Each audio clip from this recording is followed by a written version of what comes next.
Euranet Plus Panorama is a weekly review of European news broadcast by our network of EU radio stations. Thanks for tuning in to Euranet Plus Panorama.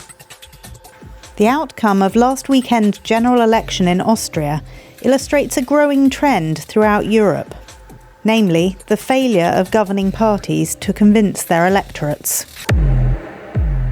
The right-wing Austrian Freedom Party, or FPO, crossed the finishing line first on Sunday the 29th of September. It took 29% of the vote, almost 3% more than Chancellor Karl Nehammer's Austrian People's Party, or OVP, and more than 3 in 4 voters turned out to vote. Herbert Kickl, a former interior minister, has led the Freedom Party since 2021. Kickl has described himself as a people's chancellor, a term that was used by the Nazis to describe Adolf Hitler in the 1930s. He openly aligns himself with Hungarian PM Viktor Orbán and his so-called illiberal democracy. The Freedom Party centred its election campaign on cracking down on immigration and criticising COVID restrictions, climate policy, and even the sanctions imposed on Russia. Retired diplomat Dr. Wolfgang Petritsch is president of the Austrian Institute of International Affairs.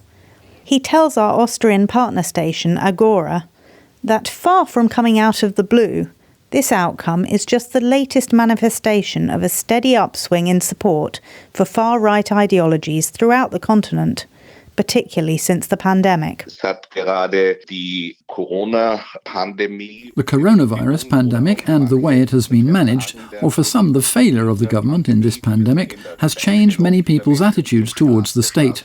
The state is increasingly perceived as an element of oppression, and this is clearly paying off for Austria's Freedom Party. But of course, we have a pan-European trend here. And Andis Kudos from the University of Latvia's Faculty of Economics and Social Sciences tells Latvia's radio that migration is another key catalyst. European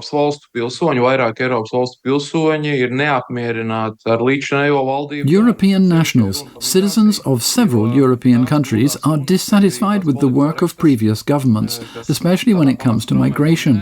Because all the politically correct smooth talk that has dominated the mainstream media and the government and politicians' communications makes voters feel to some extent marginalised and ignored. What has been glossed over is that not everyone in these large migratory streams flowing into Europe has chosen to integrate. Rather, we are seeing the creation of separate enclaves and the local population being asked to adapt themselves to those who have just arrived.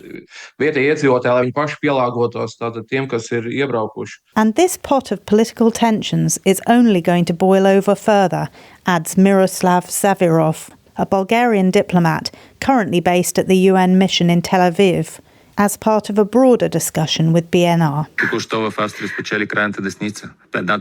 The far right has just won in Austria. A third of Germany is under the control of the far right. There is already great tension in Europe. There is no need to wait for another missile strike or a response from Israel. The danger of migrant pressure is such that Cyprus, to put it bluntly, has hardly slept since the 7th of October last year, because they are the first European country on the path of a potential mass migration of some 2 million people wanting to get out of Gaza. Back in 1999, the Freedom Party won a similar percentage of the vote under its first radical far-right leader, Jörg Haider.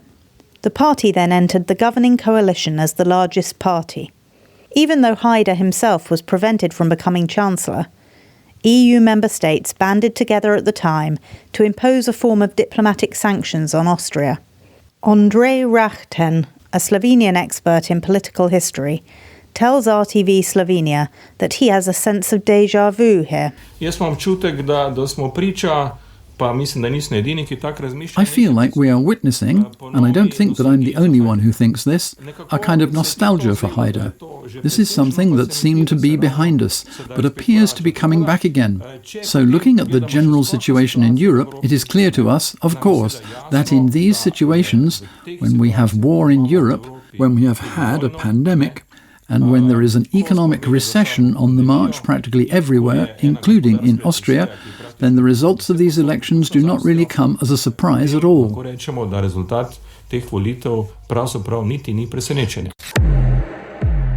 So, what happens now?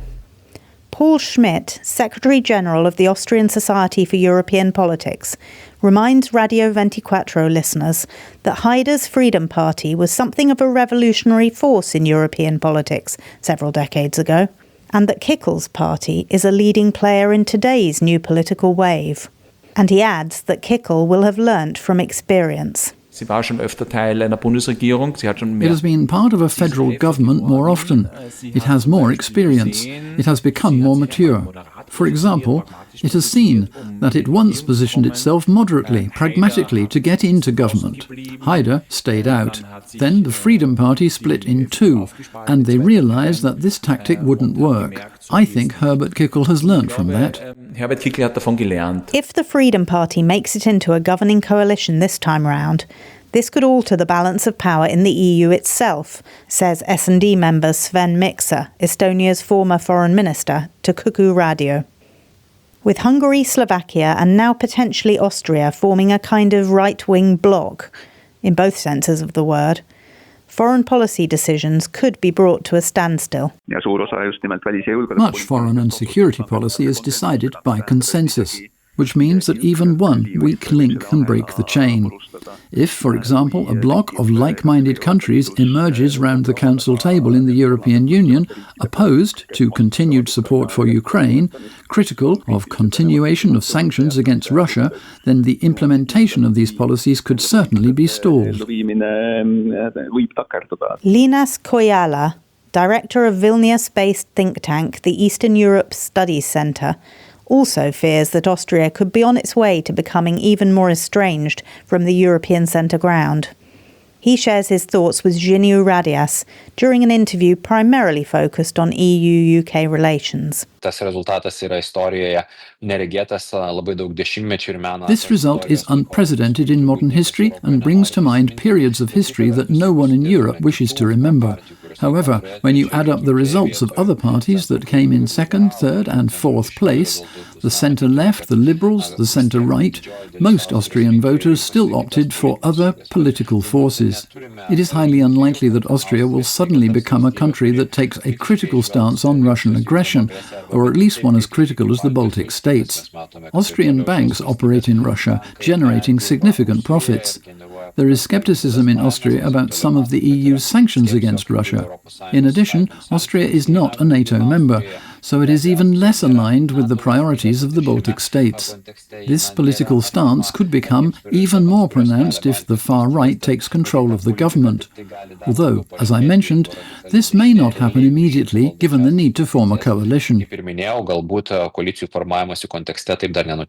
However, according to political scientist Dr. Katrin Steiner-Hemmeler, a reputed Austrian election observer, while Kickel's views are extreme on paper, what someone says in the run-up to an election and what actually happens when they come to power can be two quite separate things.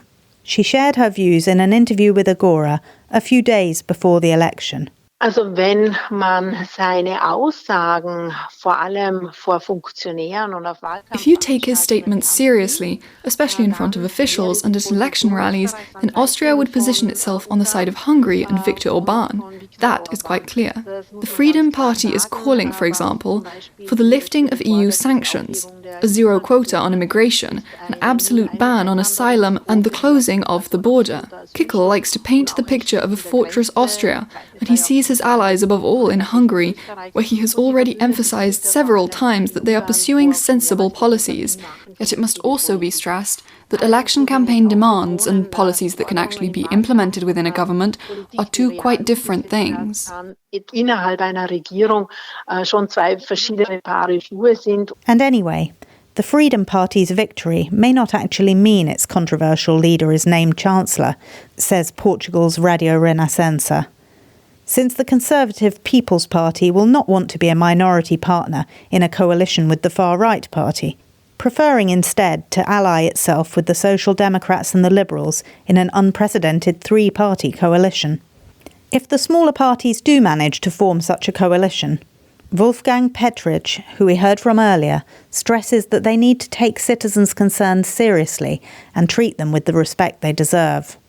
Of course, this is easier said than done, he says, because many things are not rational and emotions are stronger than facts. But they cannot be swept under the carpet. If they are, and I quote, a highly intelligent, unscrupulous politician, such as Kickle, will whip them up, making clever use of social media to spread his message. A bit like a modern-day Pied Piper. Any new government must now conclude some kind of pact for democracy, freedom and liberality to ensure that it attempts to undertake projects that serve the people, that respond to people's concerns and fears. I think that is essential, because as soon as there is a dispute in a coalition, and of course it is always more difficult in a three-party coalition, people lose confidence. Then they turn to these Pied Pipers.